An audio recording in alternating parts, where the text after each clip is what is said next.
Hi, I'm your host Vasco Duarte. Welcome to the Scrum Master Toolbox podcast, where we share tips and tricks from Scrum Masters around the world.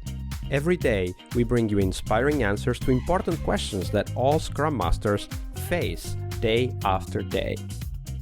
Hello, everybody. Welcome to one more week of the Scrum Master Toolbox podcast. And this week, joining us from Bangkok in Thailand, we have Dahm Hongchai. Hi, Dahm. Welcome to the show. Hi, how are you, Vasco? Thank you so much. Absolutely. Thank you very much for asking. We're all good here. We were just discussing before recording that situation is getting better in some countries and worse in others regarding the pandemic. So hopefully all of you listening out there are safe and healthy. So Dahm is an Agile coach, a Scrum Master, and a business consultant with 5 years experience in high-tech and startup industries in Silicon Valley, Thailand, and Australia. He was the first Thai to become Scrum Trainer with Scrum Inc. And Dahm has also 10 plus years of experience with other approaches such as lean manufacturing and Six Sigma, which makes this, for me at least, very interesting set of episodes.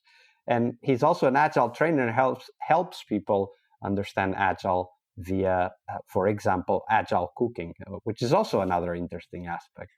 Dahm, that was just a quick intro. Please tell us a bit more about yourself and how did you end up becoming a Scrum Master? Okay. After graduation from my university in the US, San Jose State University, and in 2016, I studied about Agile from my professors there, and I felt like, being a Scrum Master is like a facilitator when I was a facilitator at an innovative school in Bangkok. And I feel like, if I can apply knowledge, my soft skills to help people, and people will get things done. Absolutely. And of course, the facilitator aspect of the Scrum Master role is a very important one. As the latest Scrum Guide says, it's a leader who serves, right? Instead of the servant leader. It's a leader who serves, and that's also very much what the facilitator role is all about.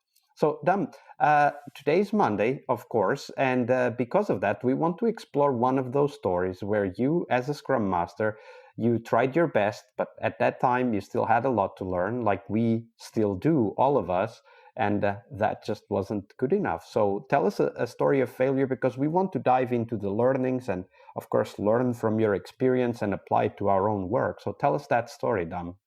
Yeah, having said that, a Scrum Master is like a facilitator. I misunderstood a little bit, right? Actually, we need more skills than that. For example, we need coaching skills, we need leadership skills, and I misunderstood for skills that I should have more. And then I tried to be a Scrum Master at my internship with my facilitation skills. And I felt like, oh, it's not enough. By the way, I have a lot of passion, to be a Scrum Master. The point is, I had too much passion, and then I forced people to do Scrum, and people didn't like that. So So I tell stepped us a back. little bit more the details. So how did it work? So you started working with the team as a facilitator who is passionate about Scrum. What did you do and how did they react? All right, I wanted to do Scrum, but I'm not sure with or not. They wanted to go Scrum with me. So I I taught them about Scrum by using too many technical vocabulary, and they didn't understand. That's the first point. And then I had to step back and went back to see them again, and then use their language. They So were familiar. give me an example of what was that Yeah, difference between using the technical vocabulary and using the team's own language. yeah.